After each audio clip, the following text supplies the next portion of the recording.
প্রতিযোগিতা প্রতিযোগিতা প্রতিযোগিতা।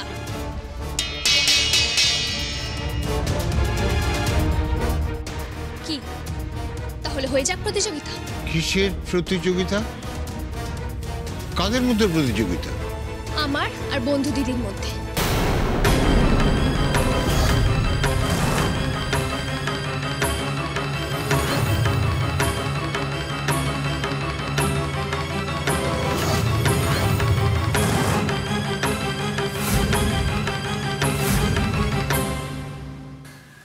আমি আসছি। এক মিনিট, এইভাবে তো চলে গেলে হবে না। আপনার নাম্বার, আপনার নাম এবং বাড়ির ঠিকানাটা একটু দিয়ে যাবেন। দেখুন অফিসার, মানে আপনার যা ইনফরমেশন দরকার আমি আপনাকে দেব, কিন্তু একটা ছোট্ট রিকোয়েস্ট আছে বাড়ির অ্যাড্রেসটা দেওয়ার আগে। কি রিকোয়েস্ট? আপনি যা করার আমাদের বাড়ি, মানে আমাদের বাড়িটা চিনে নিন, কোনো অসুবিধা নেই, কিন্তু দূর থেকে করবেন প্লিজ। আমাদের বাড়িতে ঢুকবেন না। দেখুন আমরা যতটুকু বিনয়বাবুকে চিনি তাতে মনে হয়েছে বিনয়বাবু খুব ভালো মানুষ, তাই আমি চাই আপনি বিনয়বাবুকে রেস্কিউ করুন, আর তার জন্য আপনার যা সাহায্য দরকার আমি করব। Thank you. আপনার ঠিকানাটা দিয়ে যান।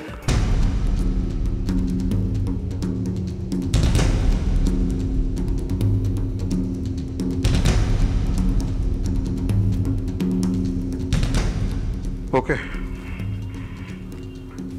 Thank you officer, please save হিম।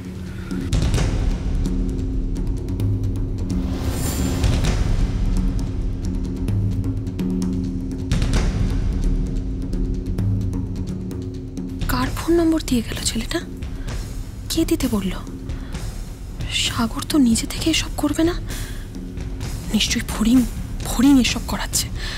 ও নিজে বেরোতে পারছে না বলে সাগরকে দিয়ে এগুলো করাচ্ছে। হায় ভগবান, জানাজানি হয়ে গেলে তো সব শেষ হয়ে যাবে। যারা বিনয় কাকুকে ধরে নিয়ে গেছে তাদের ফোন নম্বর দিল বলেই তো মনে হচ্ছে। সে ফোন নম্বরটা ফড়িং পেল কোথা থেকে? নির্মলদার ফোন থেকে। বিনয় কাকু হয়তো বেঁচে যাবে, কিন্তু এটা নিয়ে ফড়িং এর সংসারে আবার কোনো অশান্তি লাগবে না তো? ডক্টর,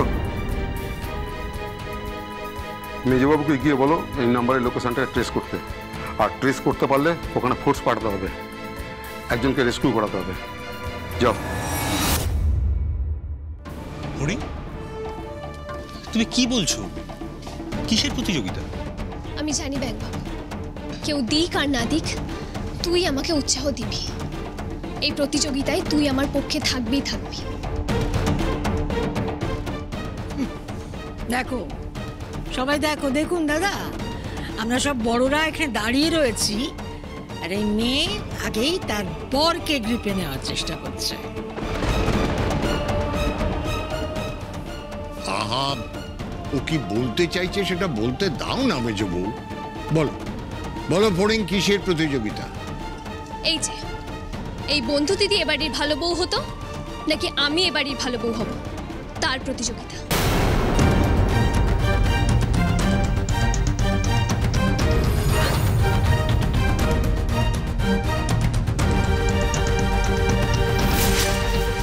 এবার কি ধরনের প্রতিযোগিতা? কেন ব্যাং বাবুর মা, তুই তো বলছিলি যে আমি নাকি এই সংসারের যোগ্য নই, আর হয়তো তাই। আমি গ্রামের মেয়ে, পড়াশোনা তেমন শিখিনি, শুধু এই জিমন্যাস্টিকটাই করতে পারি, আর পারি গায়ে গতরে খাটতে, লড়াই করে বাঁচতে। আমি হয়তো হেরে যাব, তাও আমি এই প্রতিযোগিতাটা লড়তে চাই। আমি জানতে চাই যে আমার মধ্যে এই যোগ্যতা আছে কিনা যে এ বাড়ির যোগ্য বউ হয়ে আমি দেখাই। আমার মধ্যে যোগ্যতা আছে কিনা সেটা প্রমাণ করার সুযোগ তো দে আমাকে। বল না ব্যাং বাবু, আমি পারবো না? তোর মা যে আমাকে একটু বিশ্বাস করে না, একটু ভরসা করে না, দেখবি সেটা আর হবে না। এটা আবার কি ধরনের কথাবার্তা? কেন মা, প্রতিযোগিতা হোক না, অসুবিধা কি? চুপ কর তুই।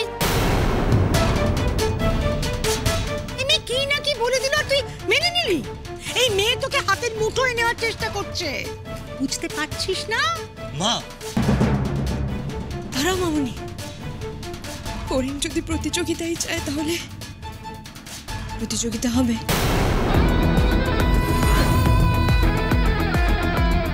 আমি রাজি আছি।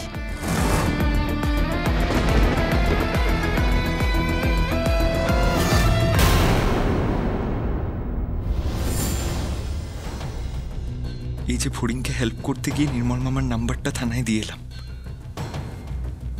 এটা তো বাবিয়া জানে না। ও জানতে পারলে যদি আমার উপর রাগ করে। বাবিয়া আমার এত কাছের একজন মানুষ, আর ওর বাবার এগেনস্টেই আমি ফড়িংয়ের সঙ্গে হাত মিলিয়েছি। এটা বুঝতে পারলে তো বাবিয়া খুব কষ্ট পাবে, কিন্তু ফড়িং তো আমাকে বিশ্বাস করে কাজটা করতে বলেছে, কাউকে কিছু জানাতে বারণ করেছে। ওর বিশ্বাসটাই বা আমি নষ্ট করবো কিভাবে? যেখানে বাঘের ভয় সেখানেই শুনতে হয়। এখনই বাবিয়াকে ফোন করতে হলো। এবার আমি কি বলবো ওকে?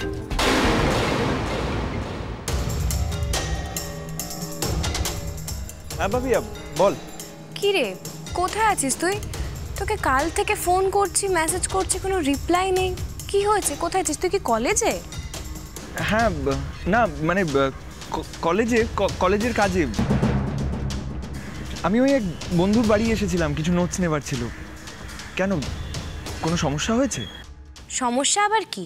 দুদিন ধরে দেখছি সারাক্ষণ এদিক ওদিক ছুটে বেড়াচ্ছিস, আর ঠিকমতো কথাও বলছিস না আমার সাথে। কি হয়েছেটা কি বলতো? আমি এতবার করে বললাম যে একদিন চল একসাথে লাঞ্চ করে আসি দুপুরে, না কোনো রিপ্লাই করলি না। কি হয়েছেটা কি তোর, আমাকে বলবি? ও হ্যাঁ, তুই তো বলেছিলি আমরা একদিন লাঞ্চে যাব। আচ্ছা তুই এখন কোথায় আছিস বল না, তুই চলে আয়, আমরা একসাথে লাঞ্চে যাই, জয়েন করে নে আমায়। না, আজ আর হবে না, আমার ক্লাস আছে আর আমাকে এক্ষুনি বেরোতে হবে। আচ্ছা শোন, বলছি যে বাবাইয়ের সম্বর্ধনাতে কিন্তু কাল তুই যাবি, আর বাবাই যখন অ্যাওয়ার্ডটা পাবে তখন তুই আমার পাশে থাকবি। অবশ্যই বাবিয়া, আমি তোর সাথে যাব, তোর পাশে থাকবো। আমি সব সময় তোর পাশে আছি। কথাটা যেন মনে থাকে, হ্যাঁ? আচ্ছা শোন, মামা যেই জামাটা তোকে কিনে দিয়েছে না, তুই সেটা পরেই যাবি কিন্তু। ঠিক আছে, তাই যাব। এখন রাখি। হ্যাঁ।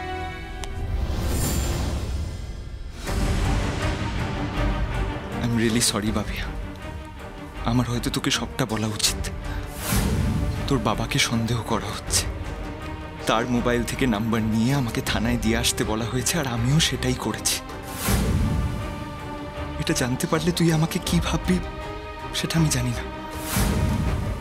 এনিওয়ে, ফড়িংকে জানিয়ে দেওয়া উচিত আমি থানায় নাম্বারটা দিয়ে এসেছি। কিসে টেক্কা দেবে ও আমায়? পড়াশোনায় না বাড়ির কাজে? কোনটাই তো পারো না। যোগ্য বউ হতে গেলে শুধু পড়াশোনা আর বাড়ির কাজ জানলেই হয় নাকি মানুষটাকেও ভালো হতে হয়, নাকি আরো কিছু লাগে? সেটা পরখ করেই দেখা যাক। হ্যাঁ মা, তাহলে ফড়িংকে নিয়ে তোমার যা সংশয় আছে সেগুলোও কেটে যাবে। এখন বাড়ির মধ্যে যোগ্য বউ হবার কম্পিটিশন হবে? বাপের জন্মে এরকম কম্পিটিশনের কথা শুনি নির্মল, আমি শুনিনি। ভালোই হবে। পুপু যেমন চাইছিল ফড়িং সংসার নিয়ে ব্যস্ত থাকে, তাই থাকবে। তাতে পুপুও শান্ত, আর ও শান্ত থাকলে আমার জীবনে কোনো অশান্তি থাকবে না। হোক তাহলে প্রতিযোগিতা, আমিও দেখি কি করে তোর বউ।